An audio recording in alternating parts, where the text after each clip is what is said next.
Dusun Jati, Kelurahan Candirejo, Kecamatan Semanu, Kabupaten Gunung Kidul, dilanda wabah antraks.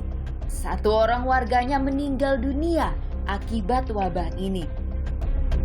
Kami masih mencatat ada 1 yang meninggal dunia karena antraks, karena memang diagnosanya dari rumah sakit itu jelas antraks. Nah, untuk yang informasi yang 2 katanya meninggal karena antraks, kami konfirmasi ke rumah sakit yang merawat. Dari rumah sakit menyatakan tidak mendiagnosa antraks, seperti itu. Dan itu 2 yang meninggal ini adalah sebelumnya di bulan Mei, sedangkan awal kami menerima kasus kematian ini adalah di awal Juni. Sayangnya, penyebarannya tak dapat dicegah dengan maksimal. Masyarakat setempat masih ada yang nekat mengonsumsi daging hewan yang mati akibat antraks. Ada kematian hewan karena sakit, kemudian konsumsi oleh masyarakat. Nah, yang kontak dengan daging itu kami ambil semua sampelnya, darahnya itu ada 125 orang yang kita ambil. Dari 125 orang itu yang positif ada 85. Tapi yang bergejala itu ada 18 orang. Kepala Bidang Pelayanan Pencegahan dan Pengendalian Penyakit Dinas Kesehatan Gunung Kidul mengungkap dari hasil uji serologi terdapat 87 kasus positif antraks. Untuk kasus suspek antraks ini 1 dengan diagnosis konfirmasi laboratorium oleh Rumah Sakit Dr. Sarjito karena meninggalnya di Rumah Sakit Sarjito. Hanya itu Pak. Yang lain dengan diagnosis lain, bukan diagnosis antraks. Dan yang 2 ini tidak dilakukan pemeriksaan untuk antraks. 43 yang kita lakukan serologi untuk pemeriksaan serum, yang positif 87. Penularan antraks tak dapat dilepaskan dari tradisi setempat, tradisi Brandu.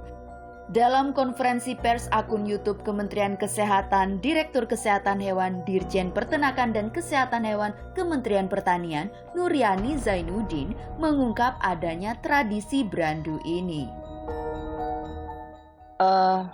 Adalah suatu tradisi di suatu wilayah di Gunung Kidul ini adalah mereka mengkonsumsi dan membagi hewan yang sudah mati. Jadi seperti itu, hewan yang sudah kelihatan sakit, seperti itu, kemudian mereka sembelih, kemudian mereka membagi-bagikan secara gratis kepada tetangga-tetangganya.